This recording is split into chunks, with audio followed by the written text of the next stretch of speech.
But I don't want no tea. It gives me a headache. Oh, what shall we have then? Coffee. Hello everyone, I'm getting ready to tomorrow spray paint this thing Panzer Gray. As I stated on the last video, I didn't know what I was going to make, so I decided, well, I'll show you what I'm working on this. Really want to get this tank done.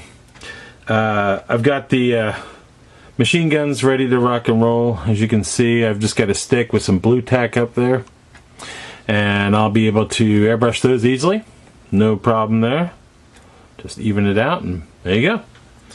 So they'll be super easy to do. I'll just put them in some clay or something like that to have them stand up when I go to airbrush, so no big deal there. Now, since I showed you last, I put all of the tools and stuff on this. I've put them on the fenders over here. This was fun. The jack was in, let's see, 1, 2, 3, 4, 5, 6, 7, 8 pieces. Really neat, and it's very well detailed. I don't know if you can see it or not. It's highly detailed. It's very nice.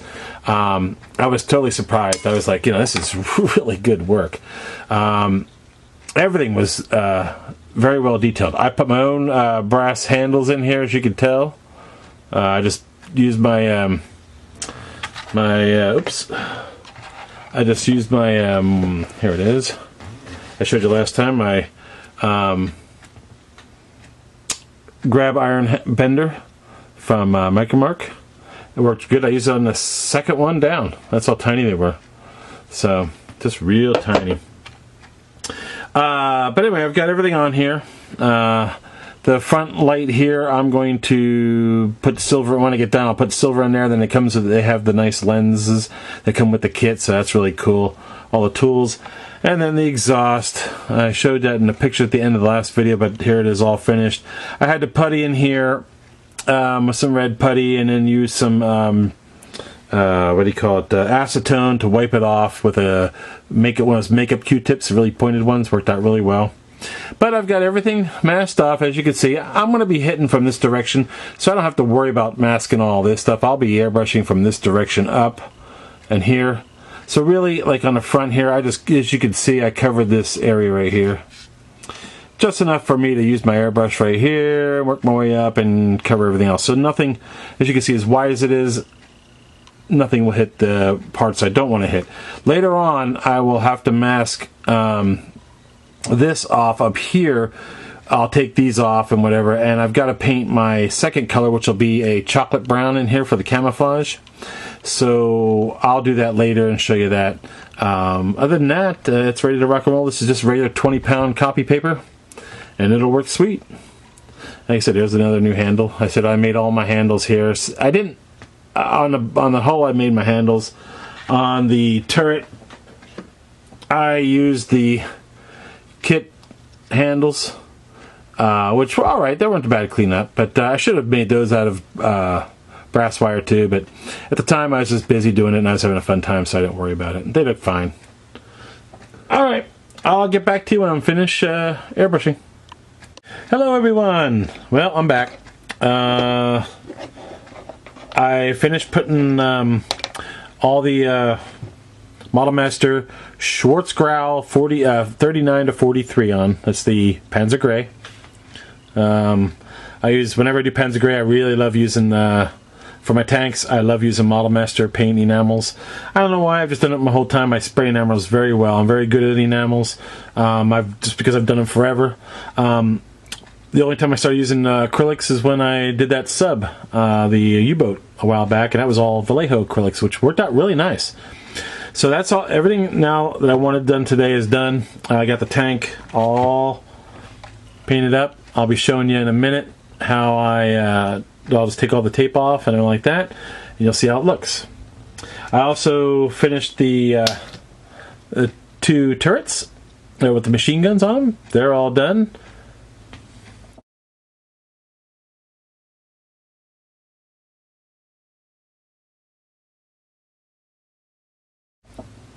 and the main turret's done, and I also got the Horch done. And a half of it, I just held onto it just like this.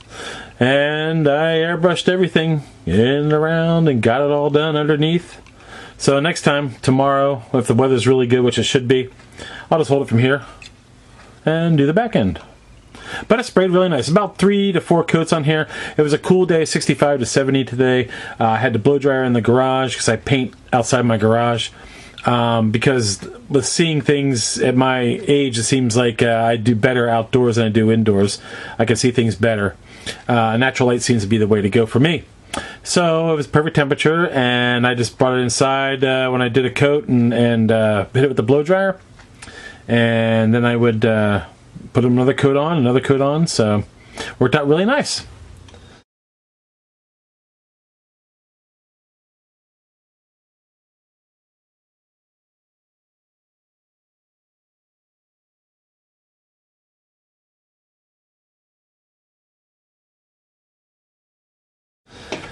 Alright, so let's see. Let me get up this blue tack. Let me put it down over here. Sorry, folks. Alright, so. I also, for the Horch, I also did some parts of the Horch. Now, I'll have to flip these over, of course. Here we got the seat cushions. Now, I gotta double check. I don't think the pens are gray, but at least it acts like a primer. You know, the seats. Here's the seats, the back end of the wheels, and like I said, tomorrow I'll just put some new blue tape down, flip it over, paint that side. No big deal. I have the back, what do you call it? Canopy. So I'll paint that on the other side tomorrow.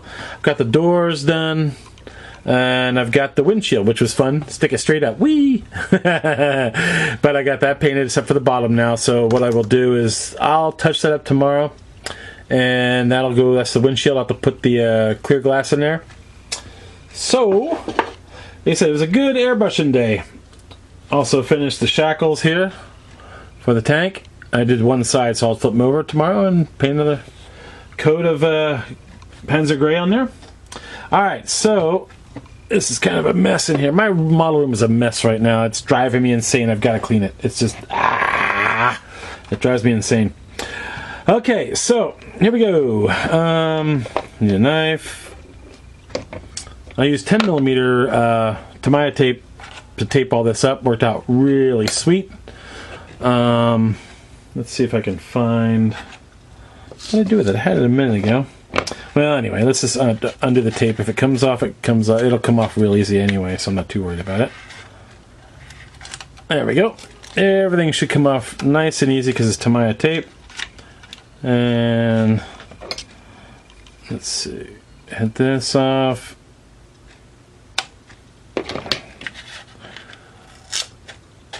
No, come on. Hold on. There we go. It looks easier said than done. Hey, sometimes Tamiya tape will hold really well against itself, but not against the model, hopefully. There we go. Alright, so let's take this Tamiya tape off here. And we'll take, let me take the back end of this off. Oh, come on. There we go. Luckily, everything went on real easy with this for putting it together, for making this. And it just, the paper went right in there. No problems. Look at that. That looks sweet. I love it. Pull this off very carefully on the tracks here, because you don't want to pull the tracks off. So kind of put your finger behind it and hold it as you're pulling it up, so you don't yank those. See, they're sticking pretty good, but you don't want to yank it off. Now to get it out from in here, take your time. Comes right out. Looks great. So far, I am very happy. Put your finger behind it. Pull slowly. Don't move. Come on. Come on. There we go. All right. Looking good. Look at it good. Oh, I like it. I like it a lot. All right. Anyway, don't have to bore you all with taking this all off. If you want to watch, fine. If you don't, turn it off.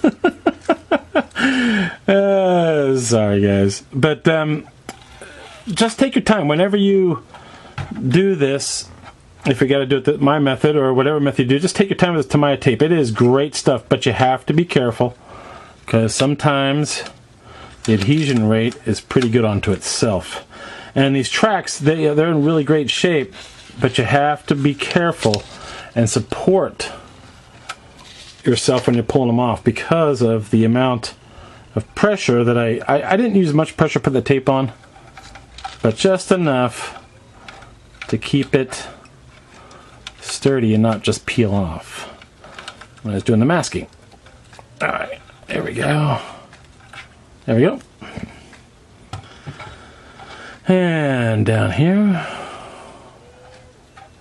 Be careful because this is still pretty darn, let me see if I can show you, it's pretty darn flexible, so you can pull these tracks off if you're not careful. So back it up with your finger as you go. See, I'm moving it up. Support it, press down while you're pulling this up. Then you get the top here. There's not much pressure put on top, but you have to be careful. Wiggle it. Come on. There we go. All right. Well, there we go, everyone. There it is. I now have this totally painted. I'm very happy. Turned out nice. The Model Master paint sprayed wonderfully. I'm not going to be playing with this too much unless I'm holding it by the hacksaw blade here. Oops, hand stuck. But it turned out really sweet. I'm very happy with it. I'll take some pictures of it and put it at the end of this video. So the next step will be to start weathering it. Hopefully, you know, I'll be doing washes, probably some powders, you know, chalks, and then I'll be doing some dirt and stuff on there, maybe some MIG powders, various things to dirty it up. You know, a little touching up here and there, but it turned out real nice. So now comes the fun part, dirtying it up. All right, I'll check back with you all and let you know how it's going. Thanks a lot. Bye. Hey, real quick update. I forgot to say at the end of the last segment. I'm not done painting this thing. I still have to put on the chocolate brown color. I'm going to do one of these two here. And this was a real early version. My friend Chris Thomas did a very early Panzer 1, and he did it in this camo scheme, which is really cool. It's the Panzer Gray with the chocolate brown color, so I still have to do the camouflage work. So, sorry. Real quick update, sorry. But, yeah, I'll be masking off, let's see, let me get the light a little closer. I'll be masking off this area here, and right up here I'll be masking somehow, I don't know how yet. I'll mask that off enough where I can airbrush the camo on these parts, but not here. Just on the side plates and on top and on the turrets and everything else. And then I'll be doing the same thing on the Horch. That'll be getting the chocolate. When this is done and dried, I'll be doing the chocolate brown on top of that. And that would give you the early camo scheme that the Germans used. So that's your update. Thanks for watching.